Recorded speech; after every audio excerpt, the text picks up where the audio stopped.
All right, we're in round 3. We've got the choice, so we'll play first. And just got a 1-lander. I think we probably should mull this. All right, 2-lander I'll keep with our 1-drop, no less. So this hand's actually okay.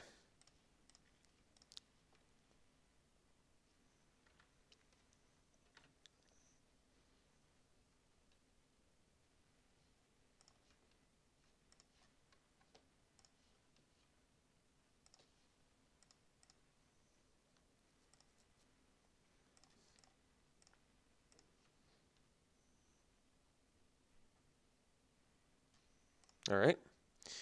Leaping Master. I don't think I want to injure that. Rather injure the Morph, I think.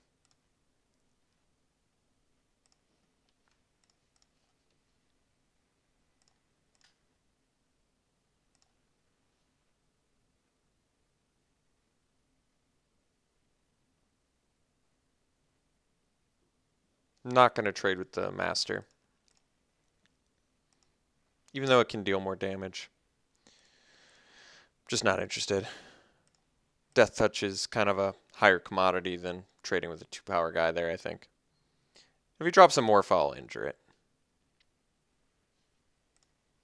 Although I guess I don't have to. Well, let's just swing into that. Well, yeah, let's swing into it. Because what I was thinking was I injure that, but now I guess I don't care if he trades his Wind Scout for my dude, yeah. So now we'll drop a Warbeamoth.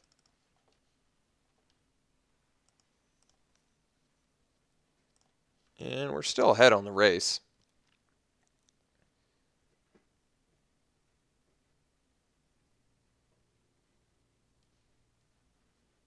Singing Bellstrike on my Bloodsoak champ. It's interesting.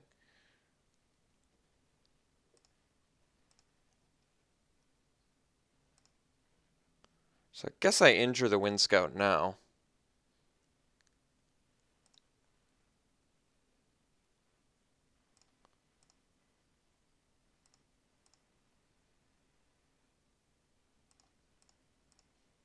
Land drops are good. Anything that moves us towards the unmorphing of our Warbeamoth at some point. Still cracking it with Hate Blade, even though I could trade it for a Leaping Master. The reason I don't want to, once again, is because I think the Death Touch is more important than the extra damage Leaping Master is cracking back on us with at the moment.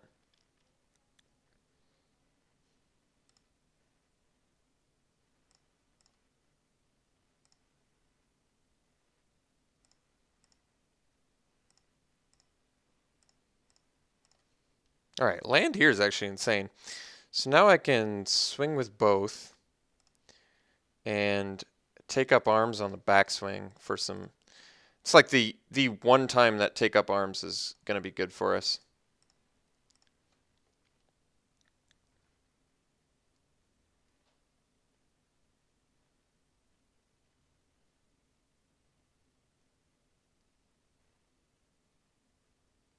It's like the one matchup where take up arms is really nice to have.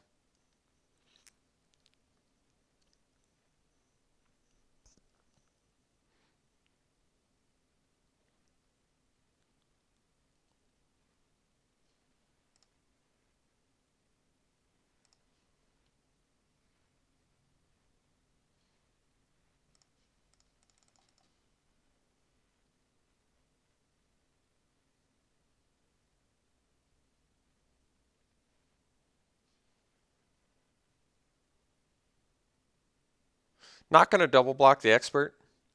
If he wants to bust a spell to kill one of our warrior tokens, then so be it. I'm just going to single block them both.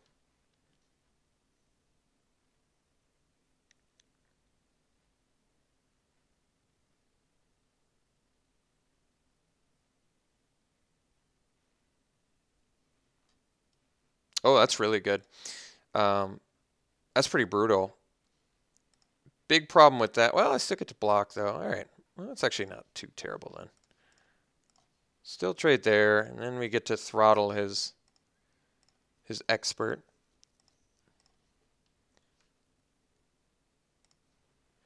Um, guess we can wait. Although, if he has a counterspell...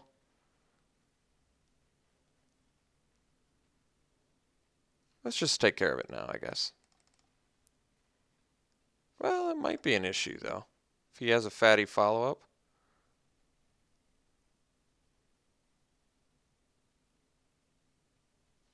Alright, I'll wait. I mean, I guess because I'm pretty much doing it to the expert.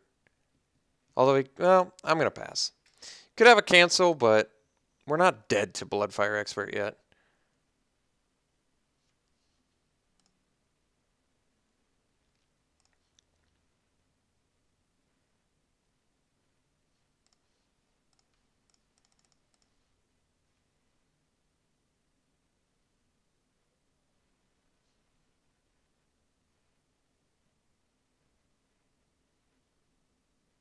Icy Blast is good, though. Give him that.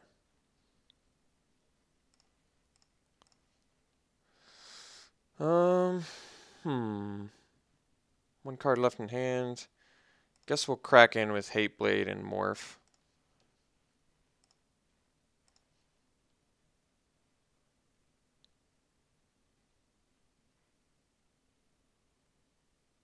Could have cracked in with the Warriors too, I guess, but I'm playing it cautiously here. No blocks. Huh.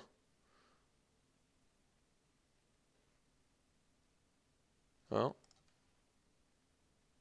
guess we'll deal 4 to him.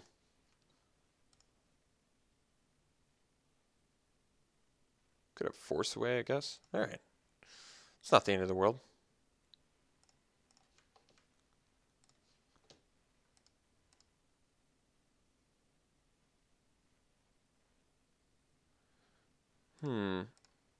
Guess we have him on a 2-turn clock. Could just untap the champ too.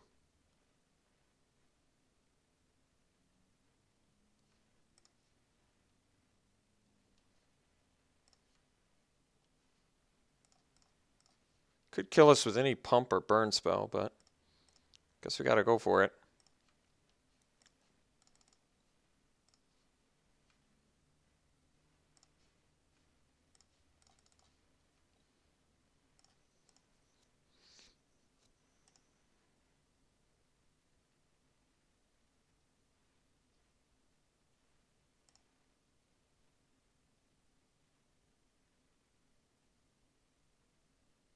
Could Arc Lightning for the win.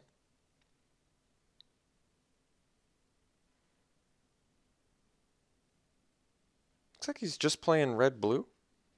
It's interesting. Alright, well, it was a close game either way. I honestly wouldn't have been that upset if he'd beaten us there. That was a really close game. Either way, it was back and forth the whole time. So it looks like he's just red-blue. Yeah, I mean, theoretically white to make the Leaping Master a little bit better, but he looks like just pretty much an aggressive red-blue deck. So what do I want against aggressive red-blue? Despise, it doesn't seem as good in this match. I definitely like how the take-up arms looked there. All of our life linkers are going to be really good, as well as the Siege Rhino. Our Rite of the Serpents are a bit worse because they're slow, but Dreadmaw is going to be tough to use.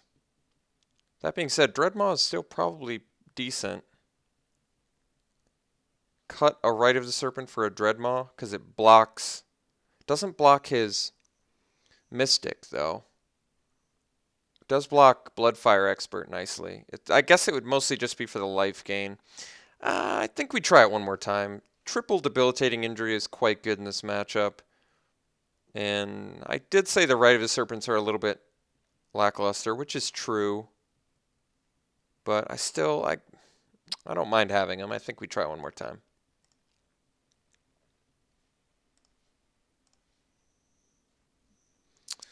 Alright, 2 white sources. How many black sources do I have again? I only have 7. This hand could be a problem if he has a quick start. If I draw any land, I can eventually play Abzan Guide. If I draw one of my 7 black sources, I can debilitating injury a creature. The Righted Serpent and Throttle are a little bit awkward because they're both black and 5 and 6 drops. But we are on the draw. I'm going to try it. Our opponent mulled, which motivates me a little more to keep it. He could still have a quick start, but we could also just draw a swamp and be fine. I mean, at least we can morph Abzan Guide now. No 2-drop is beneficial. And we found the black source too, so we're actually in good shape now.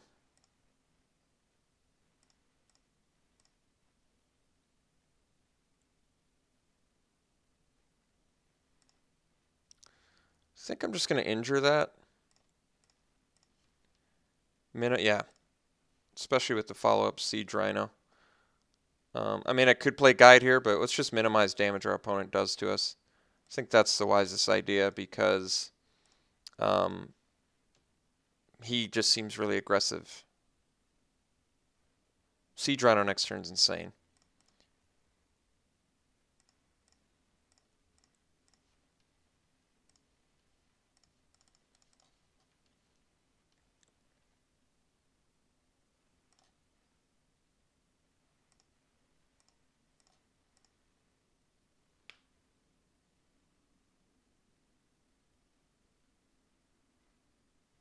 Cracks into us, I won't block. If I draw a land, I get to much more comfortably attack. If I don't draw a land, I guess it's a bit more complicated, but he indicating to me that he is not attacking. Alright, well, looking pretty good now.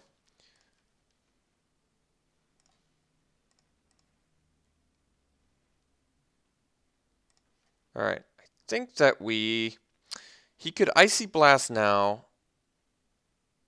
I can't do anything about that. I think I just play this morphed, since the lifelink seems pretty devastating in this matchup.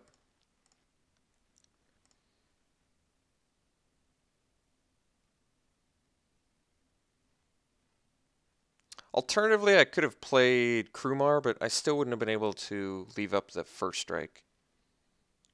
Alright, not overly concerned about that. Icy Blast still very good in this spot since potentially locks something down. But we'll take our 3. Could have Force Away as well.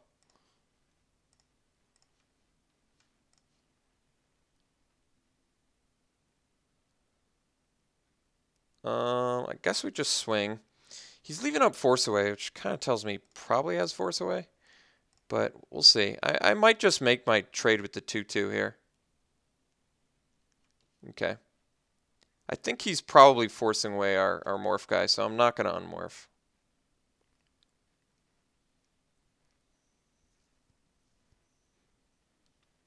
Alright. Worked out pretty well for us there. We still trade.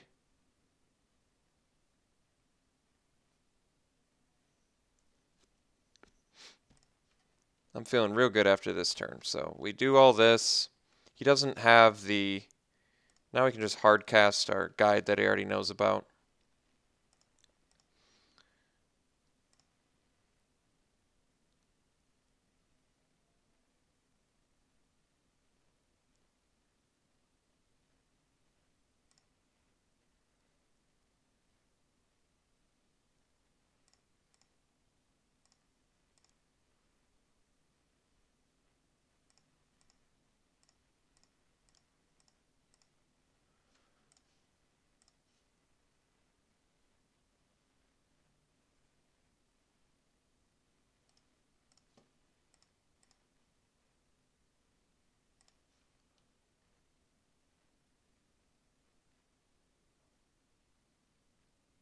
Could force away again.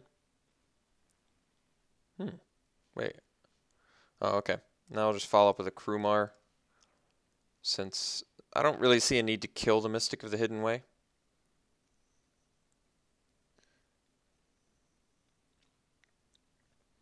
We're far ahead on the life total and putting the Krumar down. He did have the Force Away. Well, that's not going to work. We'll just morph it now. Although I guess this gives him an opportunity to kill it. I don't really care. I think it's still fine to morph it. Don't know why he didn't Force Away before the damage was dealt. But the reason to morph it here, he could have Bring Low to kill it. Well, he ended up conceding. All right. We just had a Gripper removal, so that hand actually worked out really well for us on our opponent's mulligan, considering we opened a hand that only had, what did it have? It had 2 white sources and a bunch of black spells, so the hand worked out. Overall, this deck was, it wasn't that good. Our deck wasn't that great. Siege Rhino really came up huge for us in the matches we won, which I'm thankful for. So I'm happy to get the 2-1 with this deck. And we almost won the first match, so that actually went okay for us too. But in the future, I think I should have switched to Abzan probably 3 to 4 picks earlier. I think I wanted to make the red work, and I probably could have, but I just got enough incentive to switch into Abzan after we saw some late guides and we opened the Siege Rhino. I mean, in retrospect, I would pick Abzan picks a little bit earlier, just a few picks earlier, because I think we also indicated to our first round opponent that we weren't in Abzan by passing like the Charm and I can't remember what other Abzan cards we passed, but there might have been 1 or 2 others, just earlier guides in Pack 1. So I think we kind of told that guy that we played round 1, who was probably on our left, that we're not an Abzan, so he started picking it up, and then it made for a little bit more awkward Abzan picks later. But overall, 2-1, yeah, that's pretty good. So we'll see you for the next one.